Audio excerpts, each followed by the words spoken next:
Call Chinn on BBC WM 95.6.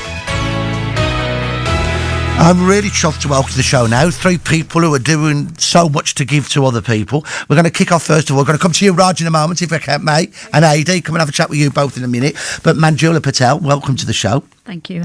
You're involved with 2 interesting organisations, the Bridges Community Trust and Murray Hall. Tell us about those, if you would, Manjula. Okay, my name's Manjula. I work for Murray Hall Community Trust. It's a charity based in the West Midlands, and it does lots of different work, from working with children and young families to looking after people at end of life.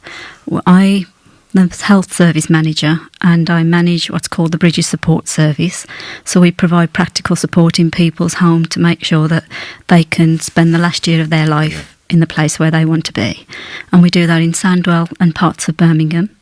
And then there's another programme that we're developing at the moment called Compassionate Communities. Now, just before we talk about Compassionate Communities, that's a lot of work involved there, a lot of caring work, from young people right through to, sadly, folk at the end of their lives who've got life-threatening. Yes, it is. And we've got a very dedicated team. They do a tremendous job, and with the team we have volunteers as well. And I know that you've had volunteers on the programme before.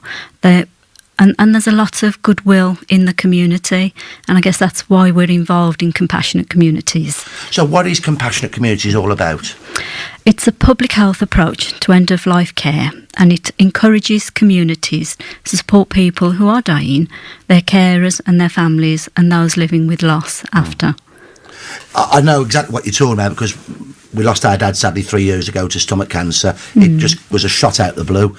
He was diagnosed. They gave him 3 months without the chemo, 6 months with the chemo. We decided to have the chemo, and 6 months later, Dad gone. And it's 3 years on, and I don't think me and our kid or our mum or my wife and family have really got over it.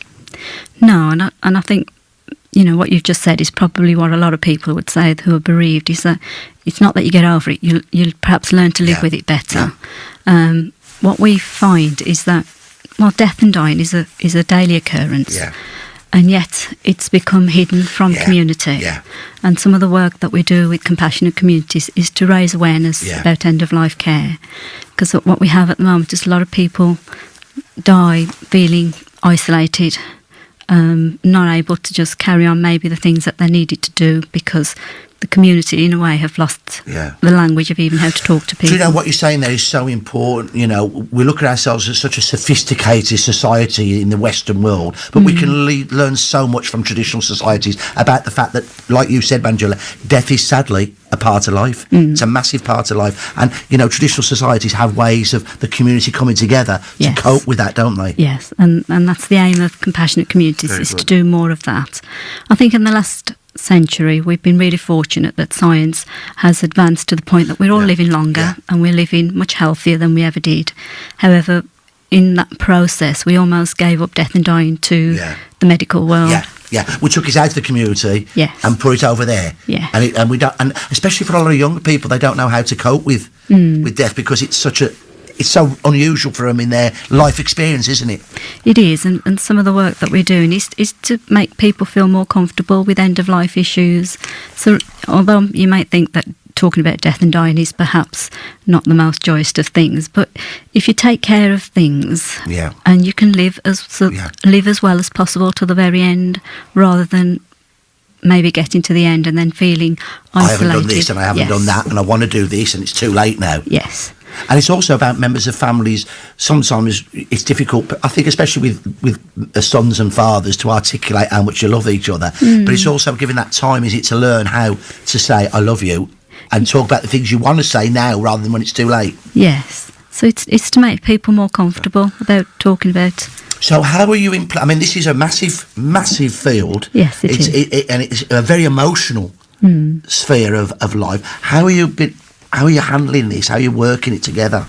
Well, fortunately, we've got compassionate community development workers. I mean, some of the area of work that we're doing, it always starts with raising awareness. Yes. So just having discussions. And there's a national programme called Dying Matters that help people to start the conversations going. We want to do more than just start the conversations. We want people to be perhaps more active in being compassionate towards their elderly neighbours, or just just giving a helping hand to those who may need one, and to get community groups to be more inclusive to people who are at end of life. Yeah. So increase maybe their awareness of what they could do more for people who are at end of life, or those living with loss, Right. so bereaved people as well. So that they don't feel on the margins of society, that they That's actually right. are still full-scale members of society. Yes, yeah. So who are you fetching with you today? Well, we've got Raj here. She's been working with us for nearly a year. And Aid, who's doing some more work in the West Midlands, developing compassionate communities. Let me come to you, Raj, first of all, if I may. Tell me about why you got involved, how you got involved, and what you do. I've been with Murray Hall for about 8 years, and I started off as an early years worker in a children's centre. And as my time's gone, I've gone into different projects. And this project came up, Compassionate Communities, as a development worker. And it's different from what I do, because I'm early years and this is end of life. You've gone from one spectrum to another one, haven't you? Yeah.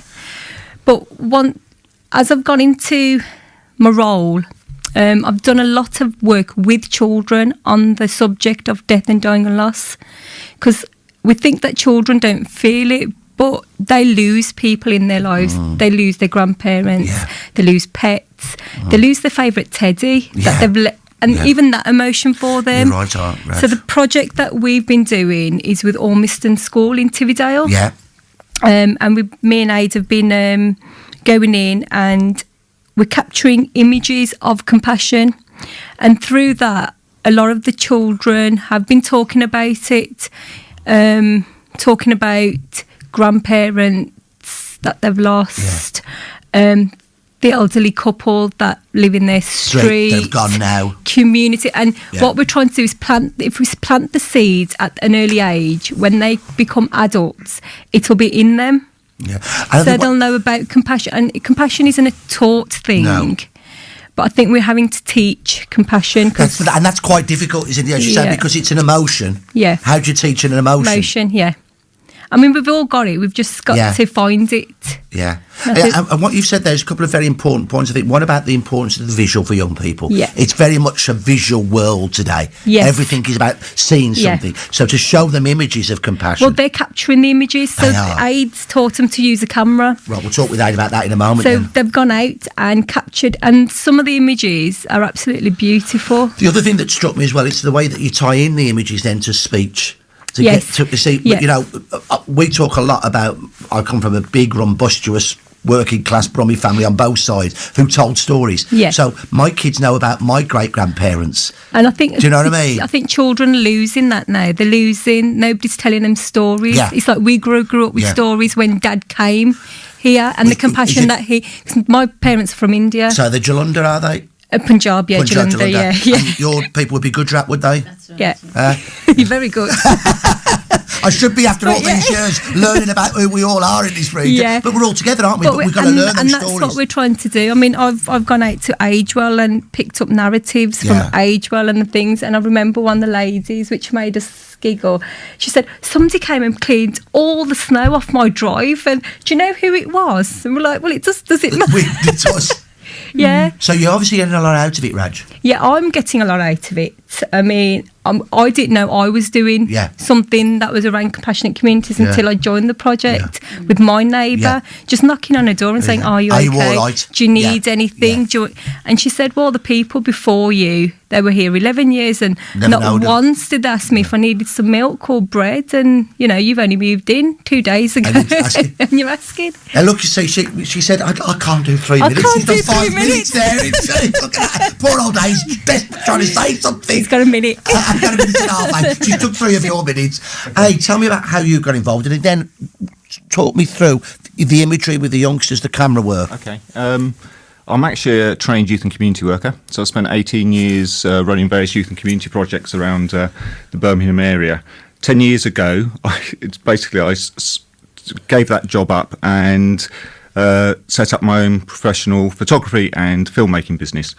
Basically what I do is I use film and photography to work with youth groups and community groups to raise awareness about issues, to tackle issues, to help people and support people with their own social problems.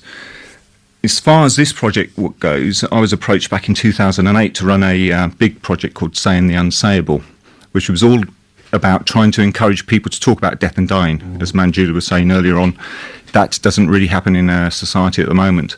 So I worked with about 100 people around the Birmingham area, taught them how to use a camera, gave them the cameras for about 2 or 3 weeks with a brief on what sort of photographs we were looking for. And all the photographs were based around living, dying and death.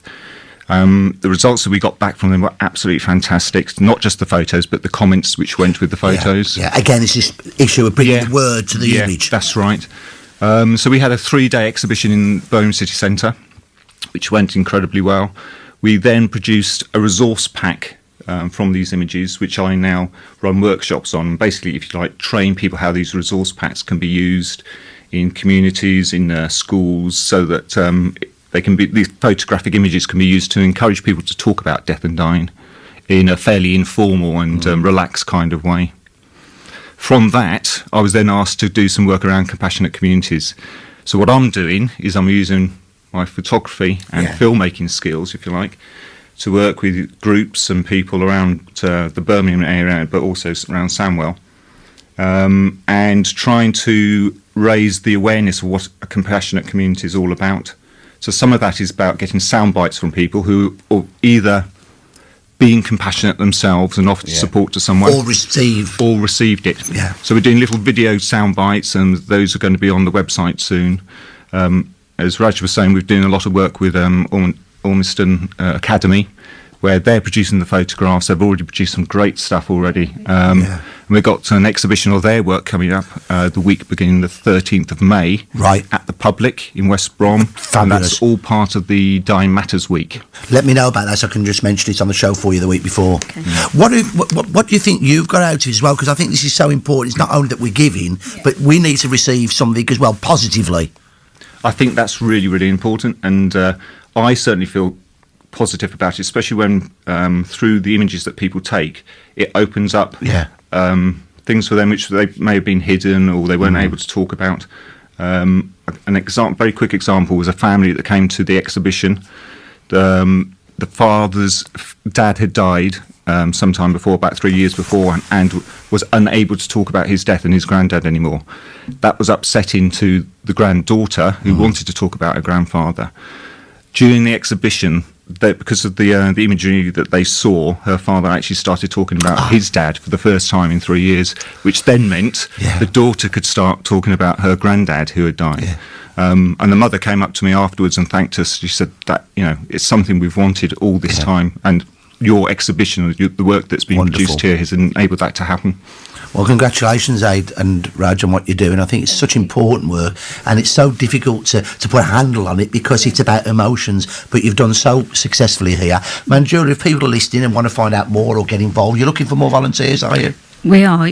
We would like people to volunteer in more formal roles if they want to with the Bridges Support Service, but you can just be a good neighbour. Yeah. To be shown compassion, so you don't have to be a formal volunteer. It's just about being good neighbours. We're collecting stories about good compassion and if you've been a giver or a receiver, so we're trying to build up a collection of stories so that it gives people a better idea. They feel less isolated if they could connect to other people's stories. And we would say that if you want to join us and find out more about it, then go onto the website, which is www.compassionatecommunities.org.uk. Okay, thank you for joining us today, Manjula. Okay, thank you, Carl. Anything else we've got to get over? Got everything? We will. We'll pass on the details of the events happening at the Public. Raj, lovely to speak with you. Thank you. Thank you, Aid. Really nice to speak to all of you. Thank you for joining us. And again, wonderful work you're doing. BBC WM 95.6.